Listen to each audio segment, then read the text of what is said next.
How the Camel Got His Hump. Now this is the next tale, and it tells how the camel got his big hump. In the beginning of years, when the world was so new and all, and the animals were just beginning to work for man, there was a camel, and he lived in the middle of a howling desert because he did not want to work, and besides, he was a howler himself. So he ate sticks and thorns and tamarisks and milkweed and prickles, most excruciating idle. And when anybody spoke to him, he said, "Humph," just humph, and no more. Presently the horse came to him on Monday morning with a saddle on his back and a bit in his mouth and said, "Camel, O camel, come out and trot like the rest of us." "Humph," said the camel, and the horse went away and told the man. Presently the dog came to him with a stick in his mouth and said, "Camel, O camel, come and fetch and carry like the rest of us." "Humph," said the camel, and the dog went away and told the man. Presently the ox came to him with a yoke on his neck and said, "Camel, O camel, come and plow like the rest of us." "Humph," said the camel, and the ox went away and told the man. At the end of the day, the man called the horse and the dog and the ox together and said, "Three, O three, I'm very sorry for you, with the world so new and all, but that humph thing in the desert can't work, or he would have been here by now. So I'm going to leave him alone, and you must work double time to make up for it." That made the three very angry, with the world so new and all, and they held a palaver and an indaba and a punchayet and a powwow on the edge of the desert, and the camel came chewing milkweed most excruciating idle, and laughed at them. Then he said, "Humph," and went away again. Presently there came along the djinn in charge of all deserts, rolling in a cloud of dust. Djinns always travel that way because it is magic, and he stopped to palaver and powwow with the three. "Djinn of all deserts," said the horse, "is it right for anyone to be idle with the world so new and all?" "Certainly not," said the djinn.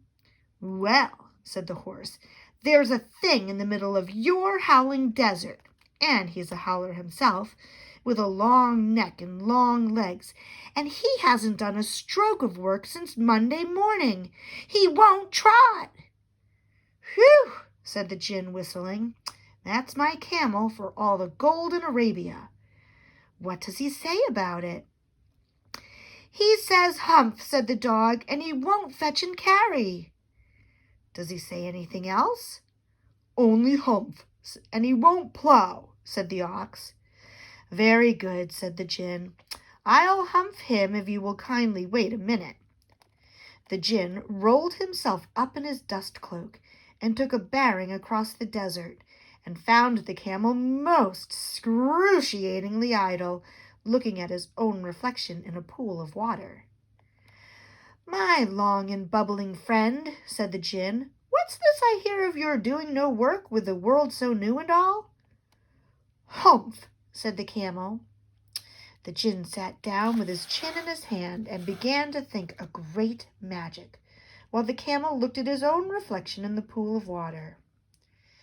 "You've given the three extra work ever since Monday morning, all on account of your excruciating idleness," said the djinn, and he went on thinking magics with his chin in his hand.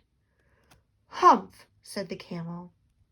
"I shouldn't say that again if I were you," said the djinn. "You might say it once too often. Bubbles, I want you to work."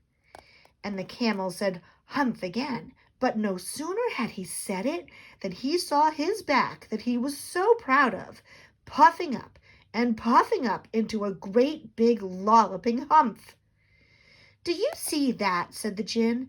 "That's your very own humph that you've brought upon your very own self by not working. Today is Thursday, and you've done no work since Monday when the work began. Now you are going to work." "How can I?" said the camel, "with his humph on my back?" "That's made a purpose," said the djinn. All because you missed those 3 days. You will be able to work now for 3 days without eating, because you can live on your hump. And don't you ever say I never did anything for you. Come out of the desert and go to the 3 and behave. Hump yourself." And the camel humped himself, hump and all, and went away to join the 3. And from that day to this, the camel always wears a hump. We call it a hump now, not to hurt his feelings. But he has never yet caught up with the 3 days that he missed at the beginning of the world. And he has never yet learned how to behave.